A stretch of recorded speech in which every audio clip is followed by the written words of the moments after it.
さん、こんにちは。漫画家の下本慎はい、で。やつですす。よろしくお願いします。ということで、今回はですね、はいまた皆さんにコメント欄からお悩みをいただきました。うん。うまい背景のごまかし方を教えてくださいと。おー、はいはいはい。背景初心者の人は描けるのが一番もちろん最終的にはいいと思うんだけど、正直背景はプロですら描くの大変で、いきなりね、やれっていうのは難しいと思うんだよね。はいはい。まず背景やるってなると、1点透視図、2点透視図とかいう言葉をまず知って、中学校の美術で習うんだけど。なんとなくね、この辺にそのものは聞いたことある。イメージ画像みんなで出てると思うんだけど、でこんなのを今一からね、初心者が勉強してたら多分すごく時間がかかっちゃうし大変だと思うから、みんなまず簡単にできるのは、今ある素材をうまく背景に埋め込むことだと思うの。あー、なるほどね。で、多分それをもう実行してる人はいっぱいいると思う。これ見てる人たちも。まあデジタルの。そうだね。デジタルで描く人の話なんだけど、例えば埋め込むだけじゃ何かうまくいかないなって思ってるから、多分私にそういう相談をしてきてるんだと思うんだよね。確かになんか入れただけだと、絵がそれに馴染まないみたいな。そう。だから今回は初心者が今すぐできる上手な背景の埋め込み方について説明していきたいと思います。なるほどね。それでは早速やっていきましょう。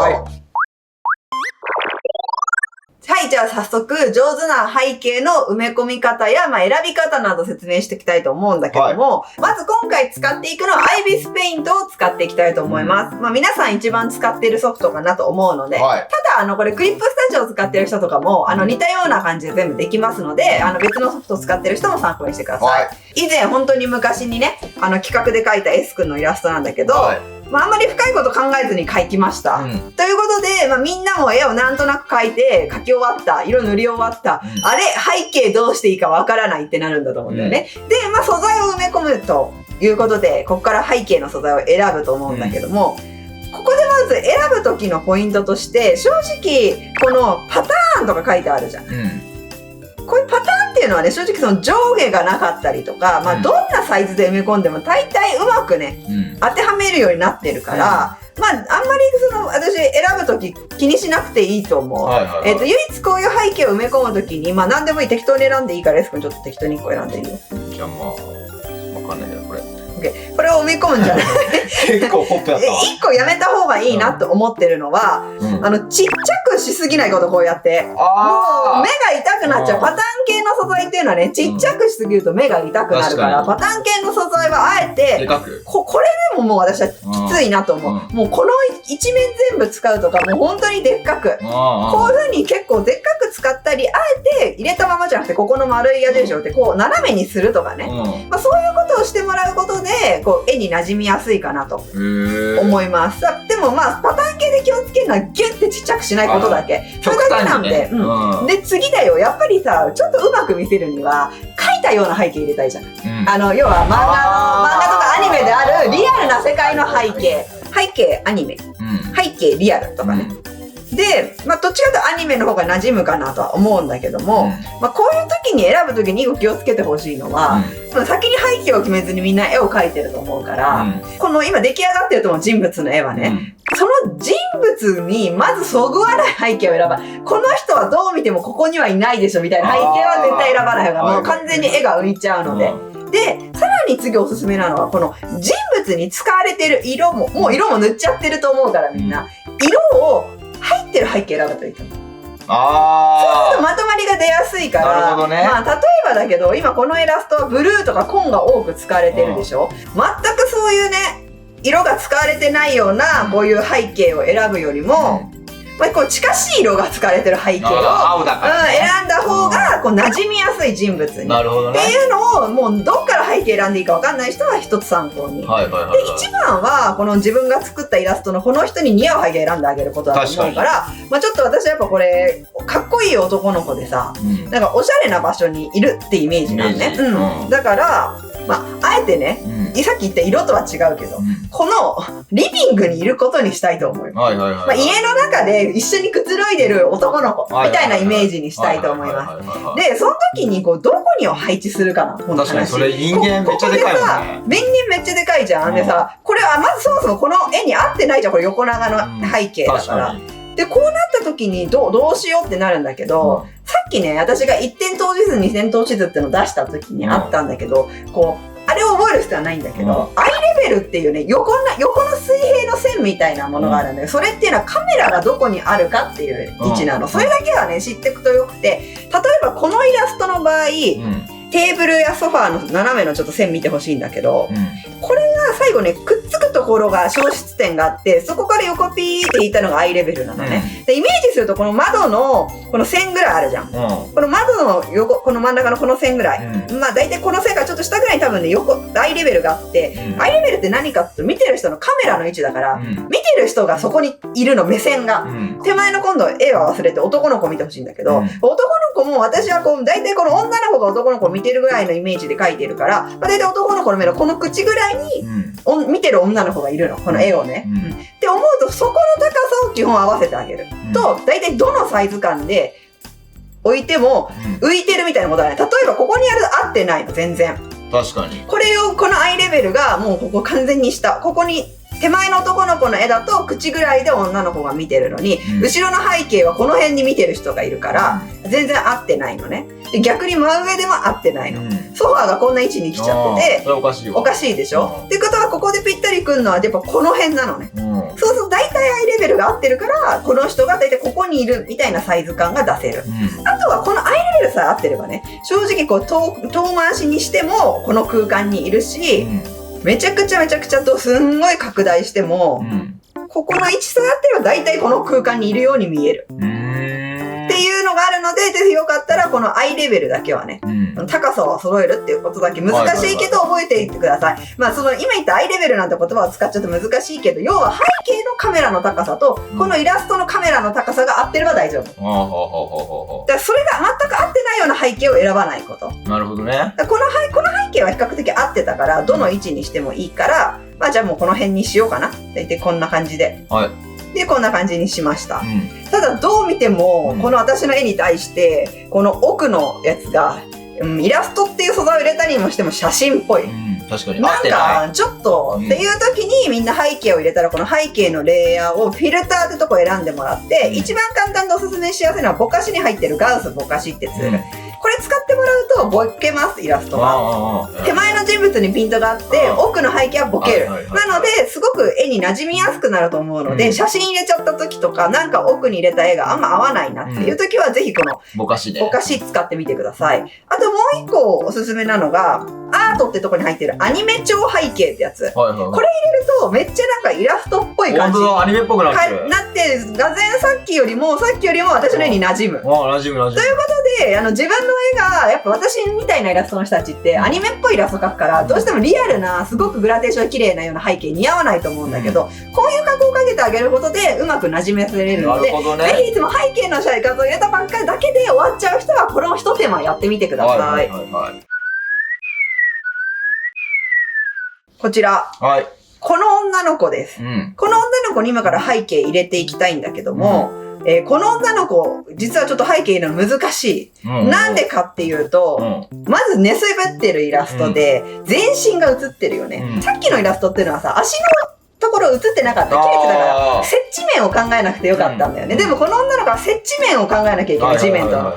で、さらにこのアイレベルって地面に寝てるから、すごく床に近い視線の画像を選ばなくちゃいけないんだよね。背景選ぶときに。で、これなんかも、だから絶対に無理。どういじっても、もうこれ下から上を見上げてる画像だから、もうただ単に空に浮いてる人になってしまう。だからもう基本こういうイラスト描いたときっていうのは、すごく合わす背景見つけるのが難しいんだよ。そもそもが下から見てるようなイラストを選ばなくちゃいけないのね。だから、まあ、こんな地べたでね、外で寝転がってるのあんまないけど、こういうのですらちょっと難しい。まあ、まずそもそもちょっとこう、合わない、確かに。合わないよね。こう地面に仮に寝転がしたところで、なんかこう、変でしょ。このやっぱ接地面がこううまく合わなかったり、こう設置しててもなんか、まあ、ここに影を描き足せばね、ある程度いるようには見えるんだけど、なんか違うなっていう。だから極力まずは下から見てるようなアングルの画像を選ぶことが大事。なかなかないんだよ。ほら、このベッドルームとかもさ、もう完全に上から見てる画像だから、こういうのじゃ難しいんだよね。で、私としてはやっぱ可愛いイラストにしたいからというので、こう下からやっぱ見上げてるなみたいなイラストで、今見つけてきたんだよね、私最近これ。まあこんな感じで、合わすとこんな感じなんだよ。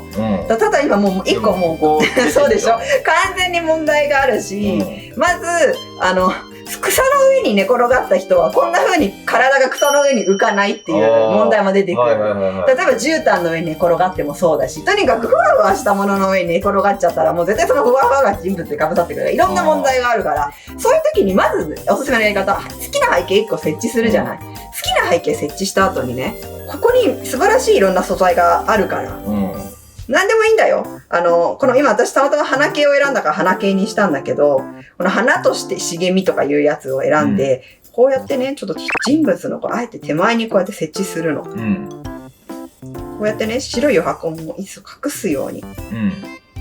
こういう感じで。こうなると設置面が若干気にならなくなってきたでしょ。本当だ。さっきに比べて。確かに。で、さらにさっき言ったこれに、ぼかしちょっとかけちゃう。背景ボケるやつね。ちょっとね、こういう感じで。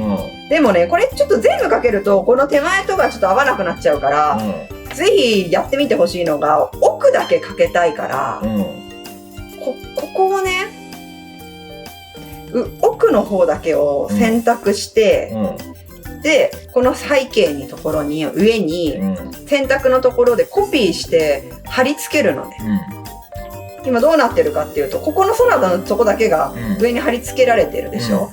そこだけをフィルターでガウスぼかしかけるの。そうするとわかるかな、奥はボケたけど手前の花がボケてないことに。本当だ。で、ここの境界線今かっきりしちゃってるじゃない？ここね。だから消しゴムでこれ下の絵もちゃんと残ってるから、消すとこうなってるからね。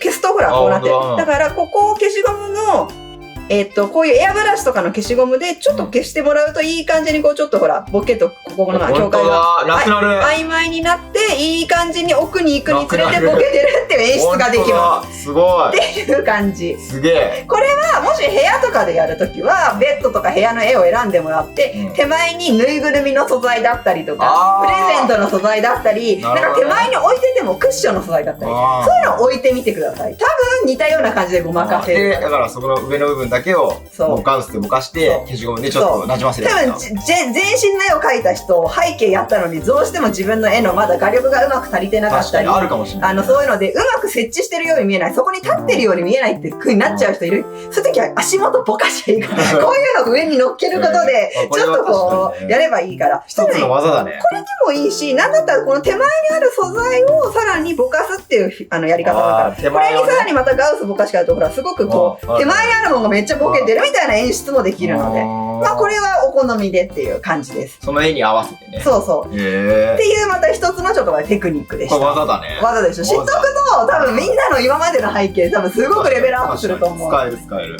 ということでこれで一つ。じゃあ最後もう一ついきます。はい、こちらのイラストです。こちらのイラストは明らかにさっきのとは違って、私の塗りが、なんかこう、企画で使ったやつだからなんだけど、新しく会議室に入ったブラシで塗ってて、こう、アルコールマーカー風に塗れてるブラシなのね。だから、こうさ、パキッとした色じゃないの。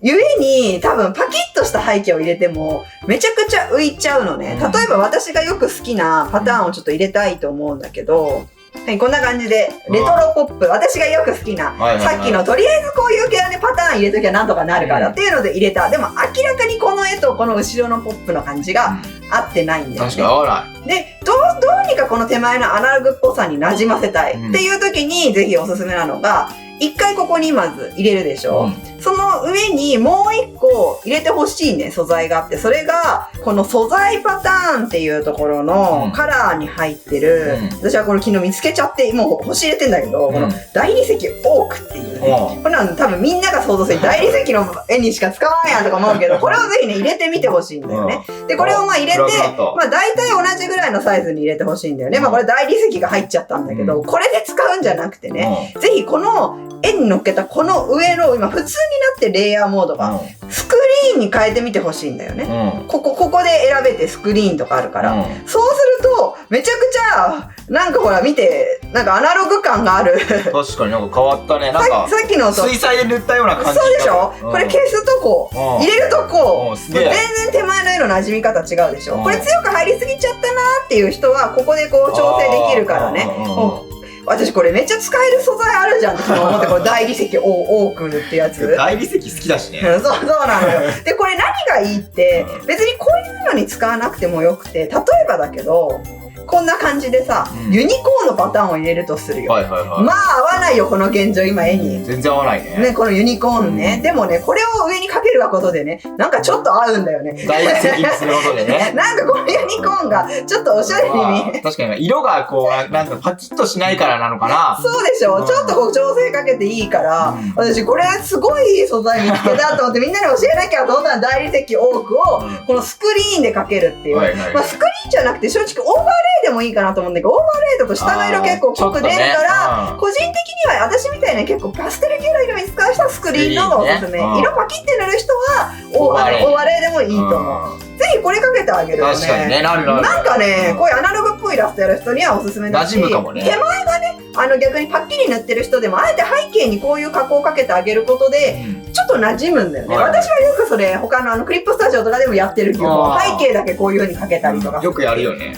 っていうのが、まあ最後、一個私なりのおすすめのやり方でした。はい。で、これよかったら参考にしてみてください。で、最後にもう一つだけちょっとみんなに補足で伝えたいことなんだけど、こういう動画をやると、必ずコメント欄に、同じようにやったんだけど、人物のところにも色が入ってしまいますとか、背景が入ってしまいますとか、被ってしまいますっていうコメントが来るのよ。私多分それほとんどの原因多分一緒で、みんなその人物をね、塗った時に白を塗り忘れてるんじゃないかなと思うの。この IBS ペイントやった時って、ここ白いじゃん。塗ってないとこも白なんだよ。でもね、よかったらここをさ、背景っていうのをさ、よかったらこの黒とか白にしてみてくれないみんな。この横のこれに。そうするとだよ、濡れてないとこ多分この色になるから。もしこの時にここが同じようになってたら、そこ白く塗れてないってことなんだよ。この人物がこの色になってたら、それは人物も一緒に塗れてないってことだ。そうなんだよ。ちょっと別のちょっとやつに出すね。例えばなんだけど、これ元のさ、私のさ、やってたイラストなんでさっきのね。わかるかしらこれ。